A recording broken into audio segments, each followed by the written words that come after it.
Well, howdy everyone. Today we're looking at a spider plant that I just got.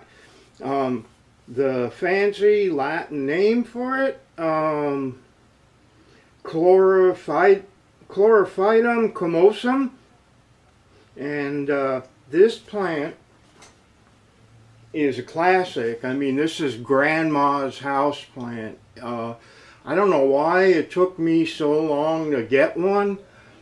Maybe because it's so common, I kind of avoided it and went for the rarer stuff. But this is a variegated spider plant, and I got it from California Tropicals off Amazon.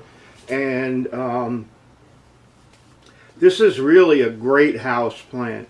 If you're starting out, this is a good one to start with.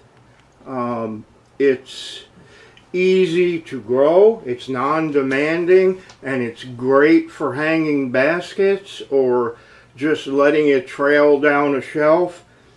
Some of the things about this that I really like is, first of all, it's a tropical plant, but most of them require higher humidity. The spider plant, it doesn't care. It's fine with whatever humidity you have in your house.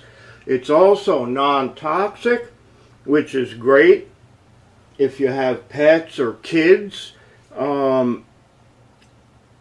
It likes bright indirect light, so no direct sunlight. I mean, you could put it in an east window and it'll get a little bit of morning sun, and that's fine, but you don't want it out in full afternoon sun.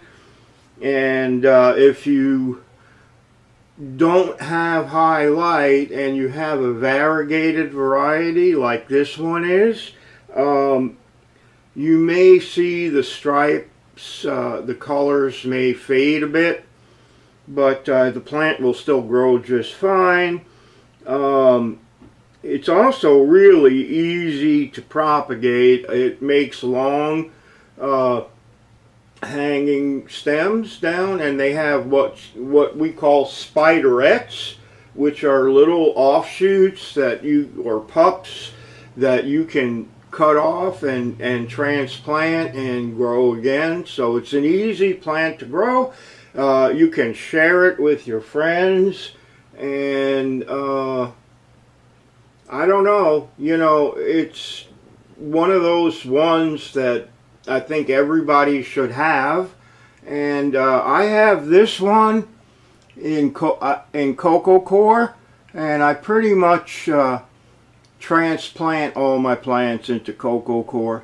Also, you'll notice it's in a hanging planter, and this one is a milfo. And it's a 8.3 inch hanging basket with a macrame hanger. You can also get that on Amazon.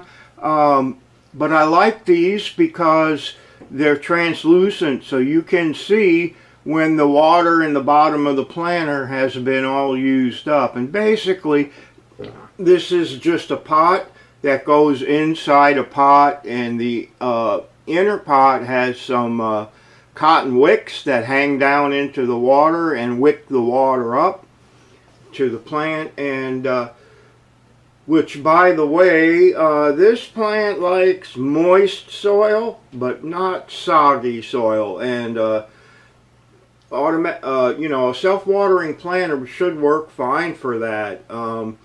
If you're just watering by hand, let the top couple of inches of soil dry out and then water it again, but water it thoroughly. Give your plant a soaking to where water runs out the bottom, then drain the tray and let it dry down again.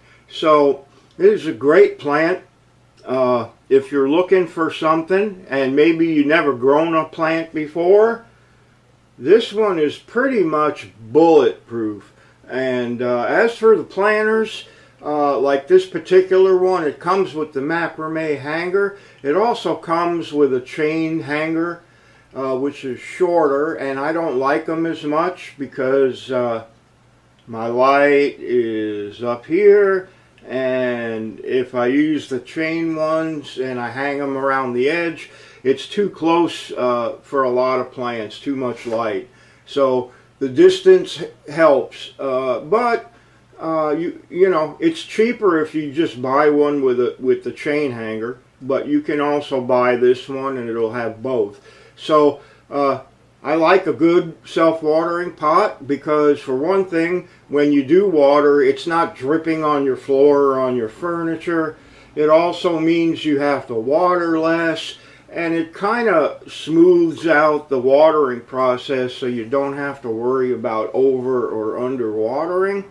So this plant is pretty small right now. It was in a 4-inch pot. It will get quite a bit bigger, and I think you'll like it. So if you're thinking about a hanging basket, this is a great one. And if you're new to growing plants, this is also a great one because it's so easy to take care of. That's about it. So take good care of yourselves. Happy gardening. And don't forget, stay green. All right, I'll see you all later. Bye-bye.